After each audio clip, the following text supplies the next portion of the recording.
Ah, forgot the round. Well, hello, everyone. Give me 1 second. Forgot the countdown. Let's go.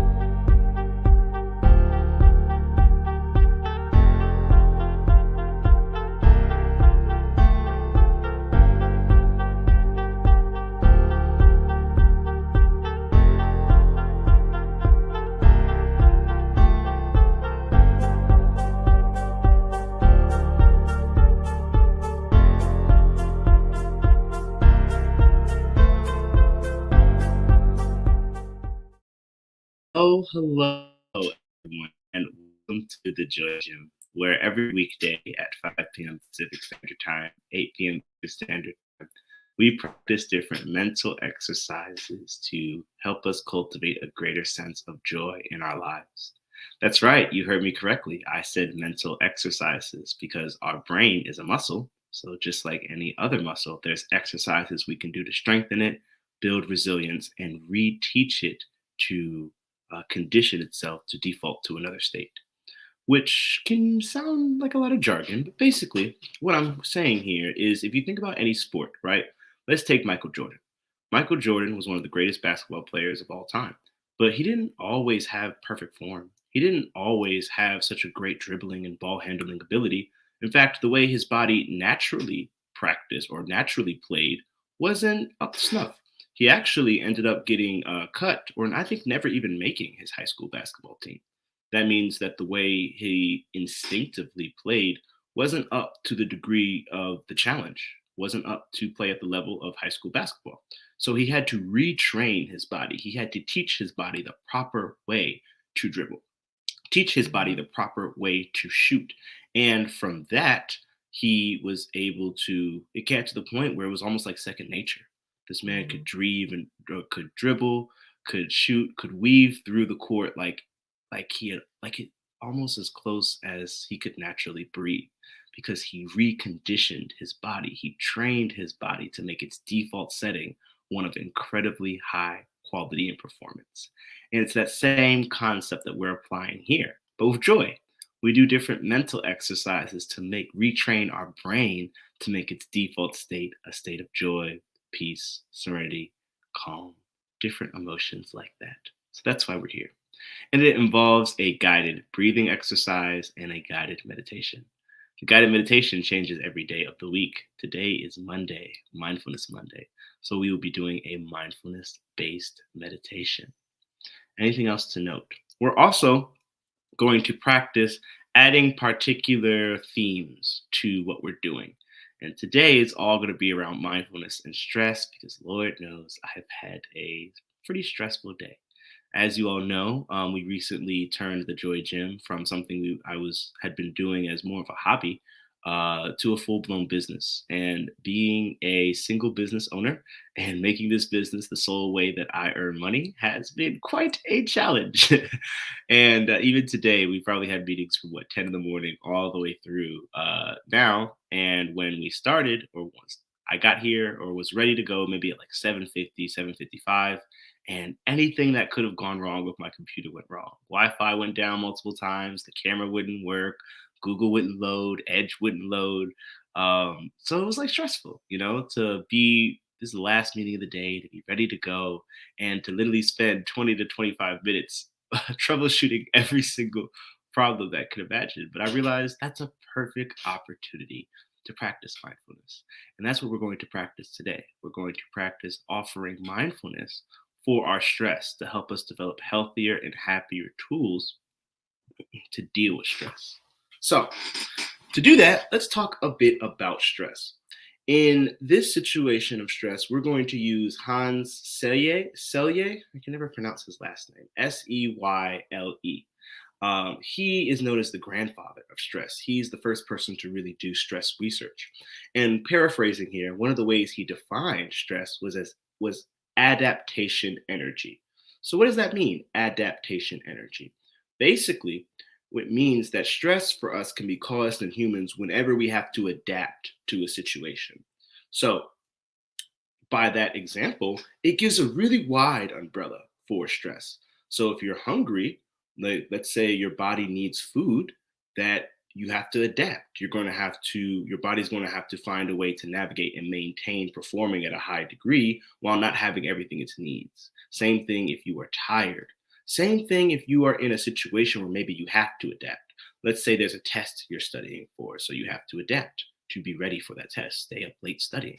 Maybe there is a project for work that you have to adapt or that you have to prepare for, so you have to adapt, have to work with your different colleagues, have to do the different things required to achieve the task. Or maybe it's with people. There's a quote, paraphrasing a bit here, from Gabor Mate, one of my favorite teachers in terms of stress and trauma. And the quote goes something along this: we often think of stress in terms of external stress, in terms of financial insecurity, natural disasters, or war torn vets. But in reality, the most common form of stress is internal stress, having to adapt ourselves or change ourselves for someone else. And I'm sure we've all experienced this to a degree. Imagine having a boss that is not the most emotionally intelligent, a boss that thinks that yelling at his employees is the best way to motivate them, a boss that may use fear as a way to motivate.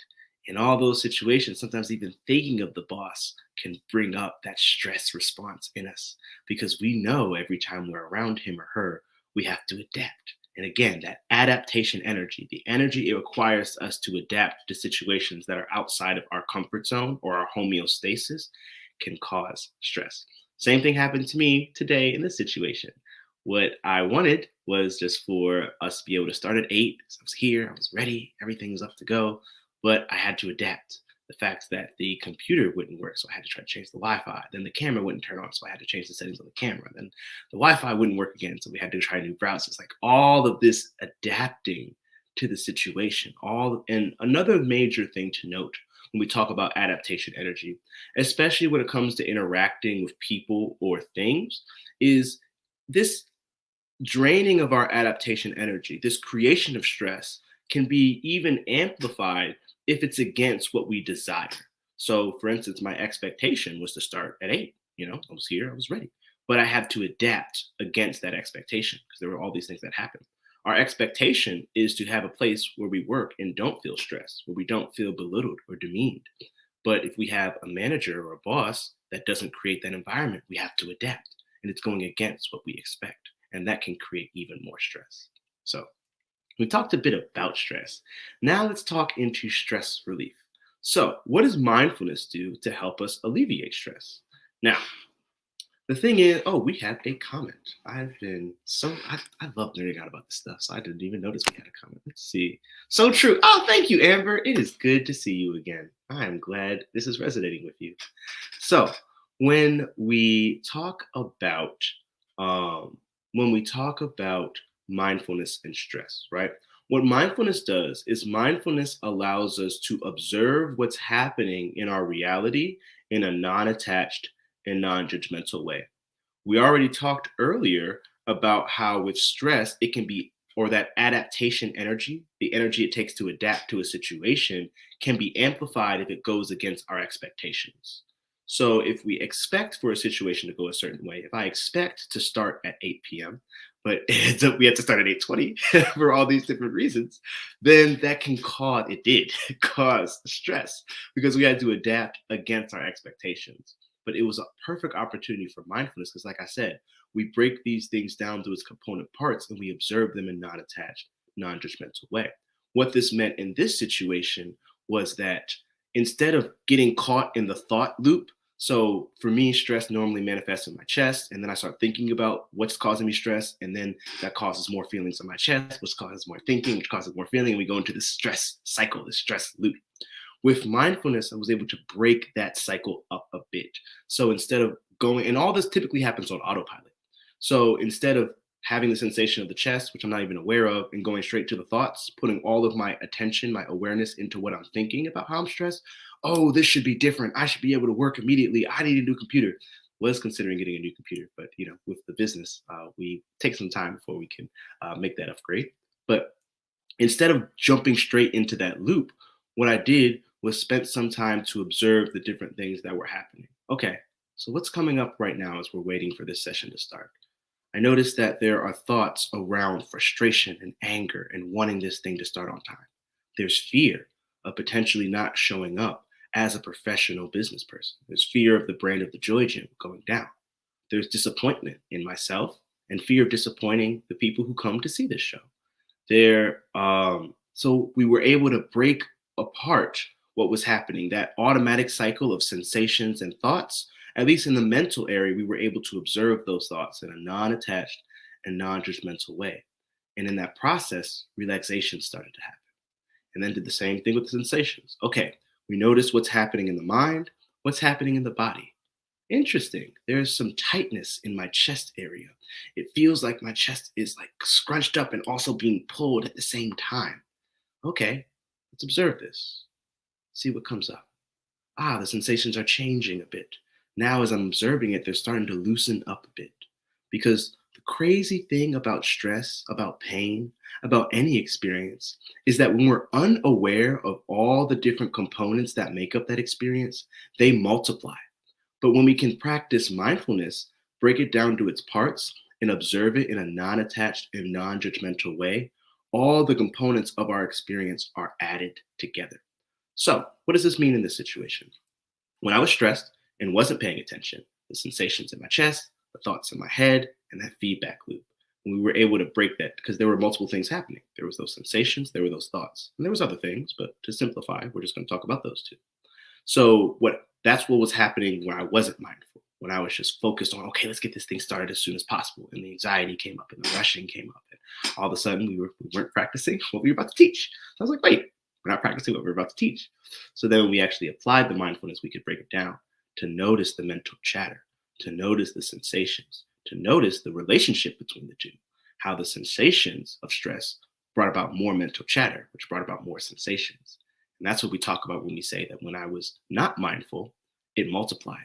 The situation slowly got more and more intense. But when I was mindful, it added because I could separate what was happening here from what was happening here.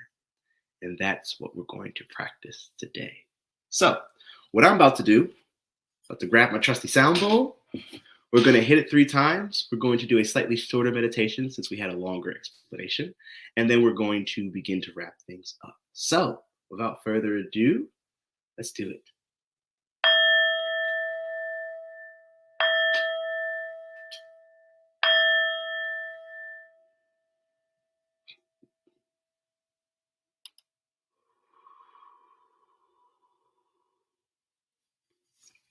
Well, hello, everyone.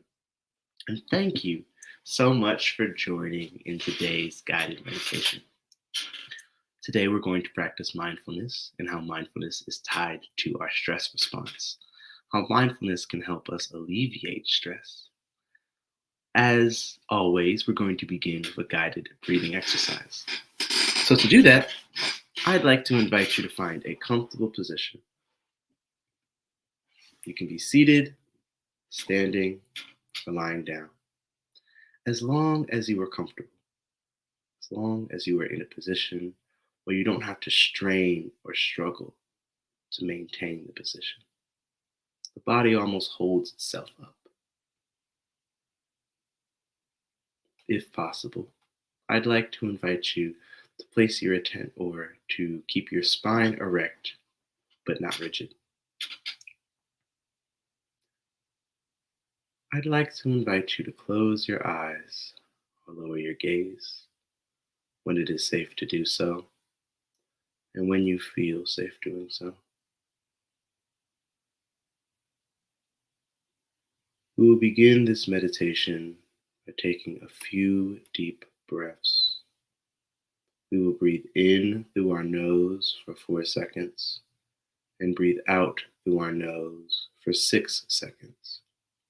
This process of breathing in for 4 and out for 6 comes from the Breathwork meditation app, which I learned it. But please know that this timing is simply a suggestion. If you'd rather breathe at your own pace, it's perfectly fine. In fact, I applaud you for paying attention to what you need and honoring that in this moment. For those who would like to breathe in time with me, I'd like to invite you to breathe the air out of your lungs and breathe in nose, hold, out, nose, in nose, out nose,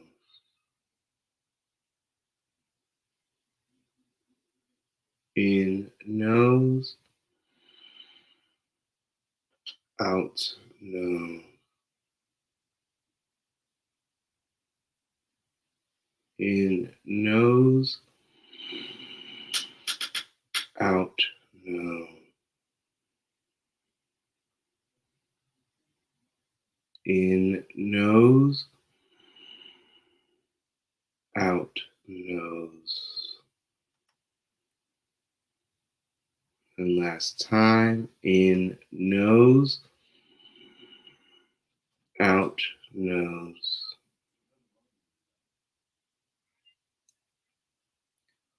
When you are satisfied with the amount of deep breaths you have taken, I'd like to invite you to return your breathing to its natural state. However, you breathe when you're not trying to change or influence your breath in any way.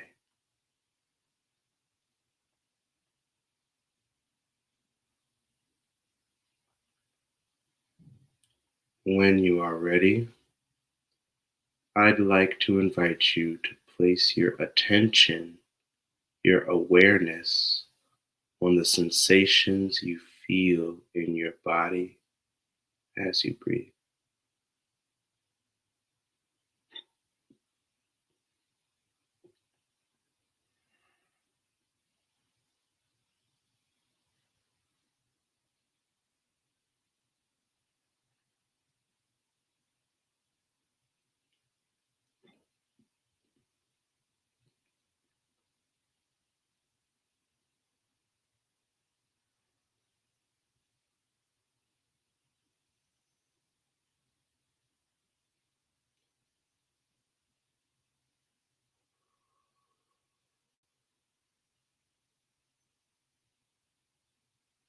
So we are no longer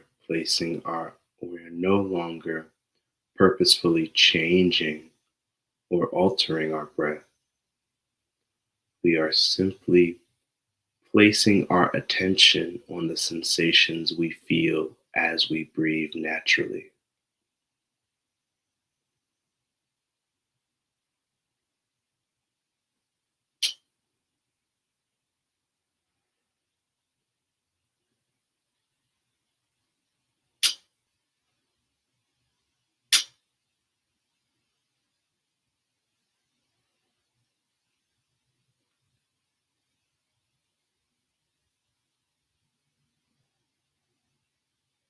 Certain sensations or emotions or thoughts may arise. That's okay. We don't have to push them out or resist them or feel any shame and guilt that they exist. Because the fact of the matter is, any thoughts, sensations, or emotions that come during our meditation don't mean that we're failing.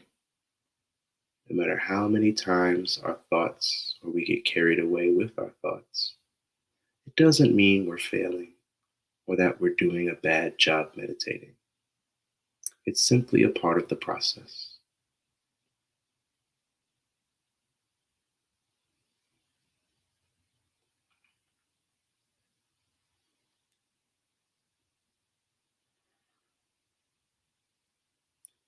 Whenever you notice that your mind has wandered, I'd like to invite you to become aware of that and bring your attention back to the sensations you feel as you breathe.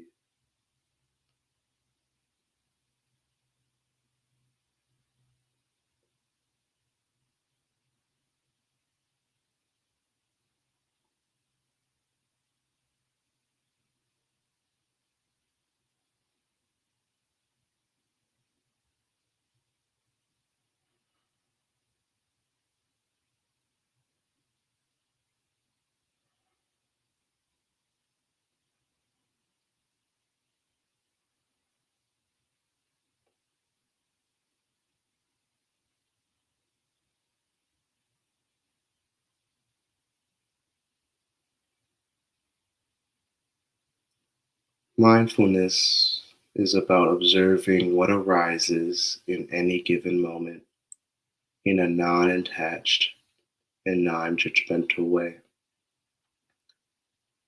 In this act of placing our attention on the sensations we feel as we breathe, I'd like to invite you to pay particular attention to the element of non attachment, non judgment. You can also think of it as acceptance and curiosity.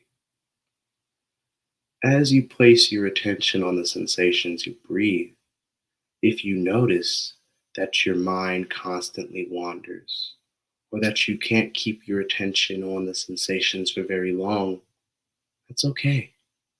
That's a perfect opportunity to practice acceptance because we don't need to be perfect in this practice.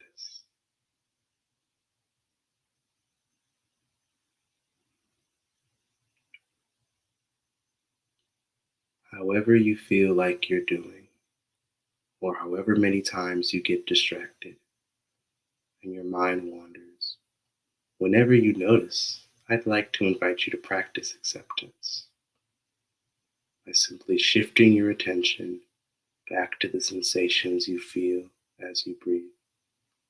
It's okay if anger comes up, if fear or shame or disappointment comes up, maybe guilt. It's okay if our mind is constantly chattering. If we can't seem to quiet it, we don't need to quiet the mind. It's actually more or less impossible. All we need to do is place our attention back on the sensations we feel as we breathe whenever our mind wanders. That's how we practice acceptance. That's how we practice non attachment and non judgment.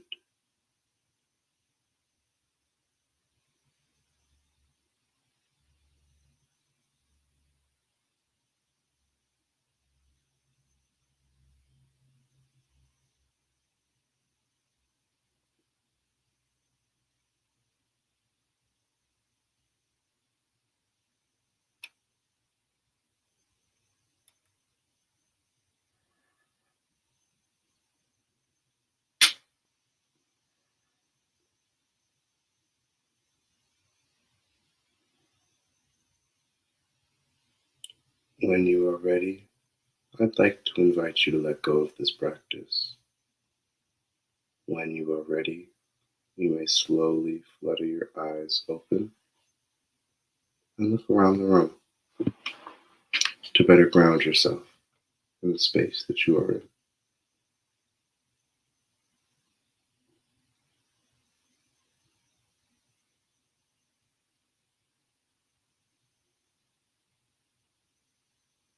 Today, we practiced mindfulness, and we practice mindfulness in relation to our stress. You may be wondering, well, Jamal, at the beginning of this session, you mentioned how you paid attention to the sensations you felt in your body and the thoughts you had in your mind. But in the actual meditation practice, we simply focused on the sensations we felt on the breath. Why did you do that?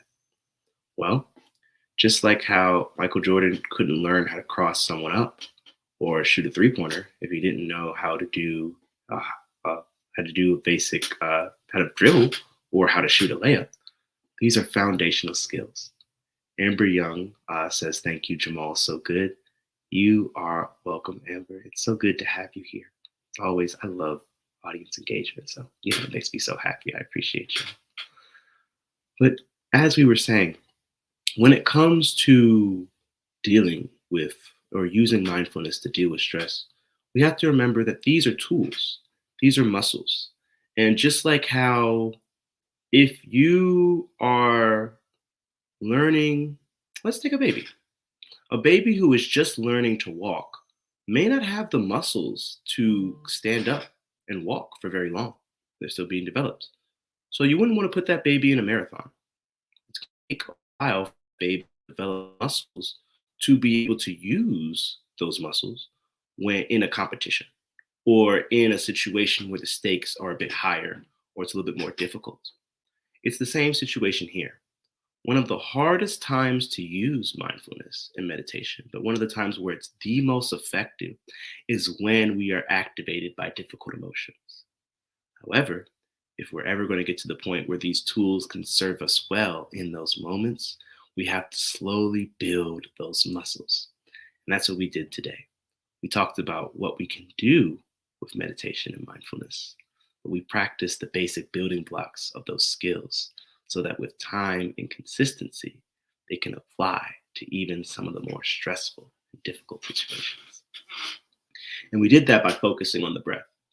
We focused on the breath because it's something that's universal to all of us. No matter where you are, as long as you're alive, you're breathing. And it's relatively easy for us to place our attention on our breath. It's pretty consistent, it's always there. So that's why we practice the way we did today. Now, one of the things that a teacher of mine, I believe it was Chris Germer, who said this, that from Mindful Self Compassion, that I really enjoyed. As he mentioned, it's actually not that hard to practice mindfulness. The difficulty is remembering to practice. And that's true. So as you go through your day tomorrow or even for the rest of the day, I'd like to invite you to, whenever you remember, whenever you have a moment, simply check in with the sensations you feel as you breathe. One of the big elements we practiced in this meditation was around acceptance and curiosity, which is tied to being aware of the sensation or whatever arises, in a non attached and non judgmental way. This acceptance, this curiosity, is one of the biggest ways that allows us to navigate stress with mindfulness. Even if we're placing our attention on our breath, the act of being able to observe without judgment, the fact to be able to observe with that acceptance, with that curiosity, it like breaks something apart in us in a good way. I find that the more stressed I am, the more tight and tense I become, the more I almost congeal. And the more that I can pay attention to the sensations I feel in that non attached and non judgmental way, the more it goes from that thick ice, that thick, crusty mud or clay, to more of water, fluid and flowing. That's what it comes. I don't know why that works as humans, but that aspect of acceptance, training your acceptance muscle, training your curiosity muscle, naturally, at least in my experience, elicits a stress reduction response. Because when we're accepting, when we're curious, we don't have to be anything other than who we are. It's my personal theory that a huge element of being human is the pursuit of our authentic, autonomous self, being uniquely who we are and having a sense of self with that authenticity. That's when we're at our happiest and that's when we're at our best.